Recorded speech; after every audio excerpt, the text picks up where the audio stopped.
Before we begin, a gentle reminder.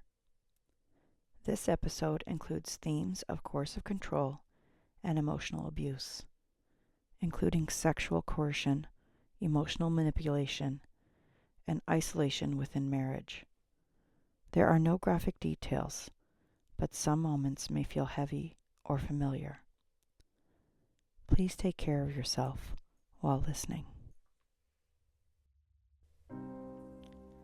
Hi, and welcome to episode 14 of After the Quiet. People think marriage is a part where things settle down. Like once you get married, the hard parts stop. Like the relationship becomes safer, more secure, more stable. But for me, marriage didn't bring peace. Marriage brought structure, rules, expectations, and a kind of control that didn't need to be loud anymore because it was already built into my life. From the outside, it looked normal. We had a house, we had jobs, we were doing what adults do. And I think that's what made it so hard to see. Because coercive control doesn't always look like shouting. Sometimes it looks like routines. Sometimes it looks like that's just marriage. Sometimes it looks like a wife adjusting herself over and over to keep things calm. There were rules in my marriage that I never agreed to. Rules that weren't written down, but I learned them the hard way. Like what time I was expected to be home, what I was expected to do after work, what I was allowed to talk about, what was worth mentioning, and maybe the biggest rule of all, don't upset him.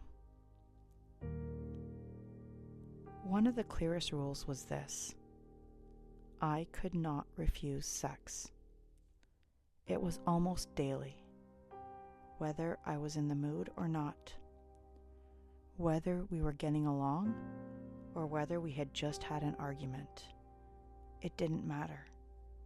I was his wife, and I was told, directly and indirectly, that I wasn't supposed to deny him. Even during my menstrual period, I would be reminded that I could still please him in different ways. And if I fought back, if I pushed back, if I hesitated, I would be reminded that so many other women would love all the attention from their husbands, that I was ungrateful, that I didn't know how lucky I was. And I want to say something clearly here. That didn't make me feel loved. That didn't make me feel chosen. It didn't make me feel safe. It made me feel used. It made me feel small. It made me feel like my body didn't belong to me anymore. I remember getting into bed, and there was no romance, no gentleness, no softness. He wouldn't kiss me goodnight. He would just lie next to me. And if I didn't make a move, he would say, "Aren't we gonna fuck?" It was gross. It was vile. And it didn't make me feel like a wife. It made me feel like an object. And the hardest part is, I didn't even realize I was allowed to call it what it was, because I was told this was normal. I was told this is marriage. I was told this was what wives did. And when you hear that long enough, you stop trusting your own instincts. You stop trusting your own discomfort. You stop trusting your own body. Another rule was about my mom. I had always called my mom every day just after dinner, around 6 o'clock. I did it for 4 years in university. It was just the relationship my mom and I had. It was comfort. It was normal for me. It was love. He hated it. He told me I wasn't normal, that married women don't need to talk to their moms every day. And he especially didn't want me telling her anything about our relationship. Because, in his words, what happens in a marriage stays between husband and wife. And I didn't understand it at the time, but I understand it now. That wasn't privacy. That was isolation. That was control. That was him trying to remove my support system. Because when someone is controlling you, the last thing they want is for you to have someone you can talk to. Someone who knows you. Someone who can see the change in you. Someone who might say, "This isn't right." He monitored my time constantly.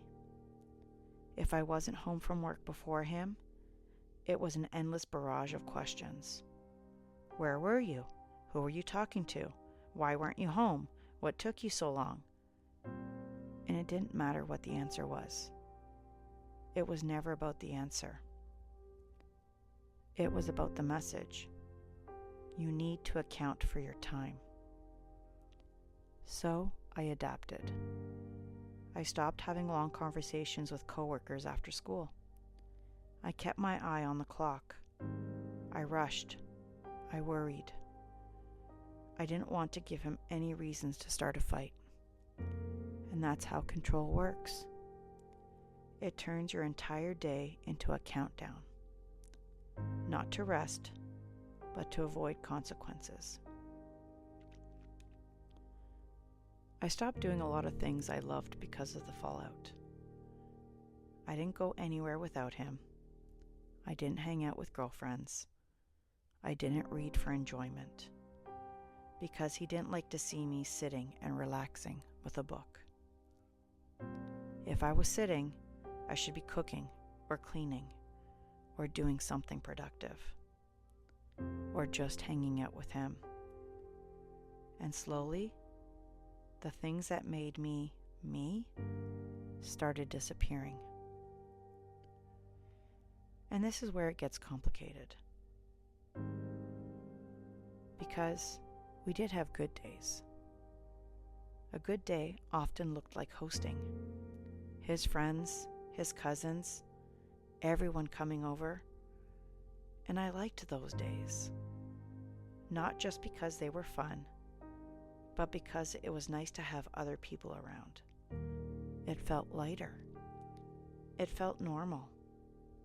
It felt like protection. Because when other people were around, things stayed under control.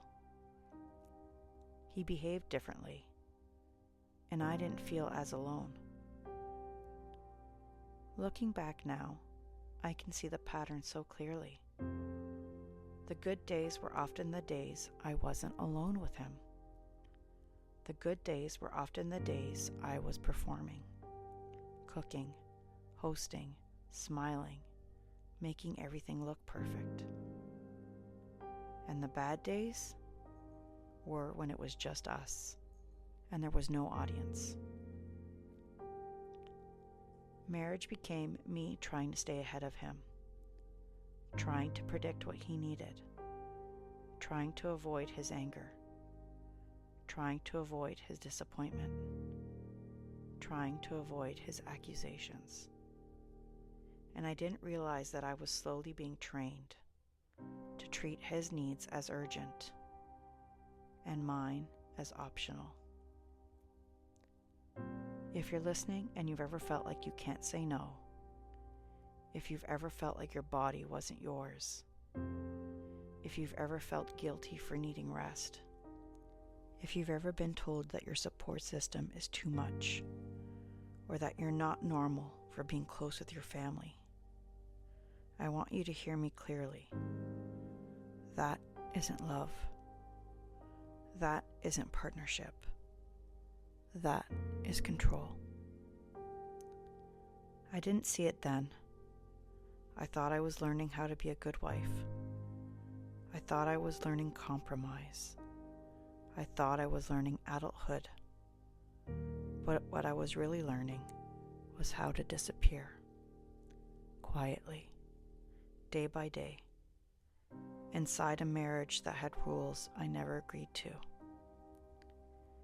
Thank you for listening. This is After the Quiet.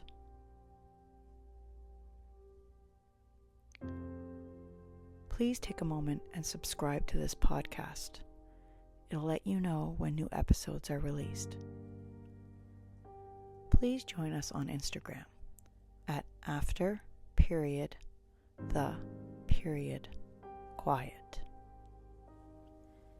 If you need support, please reach out to someone you trust or a local support service. You are not weak for needing help. You are human.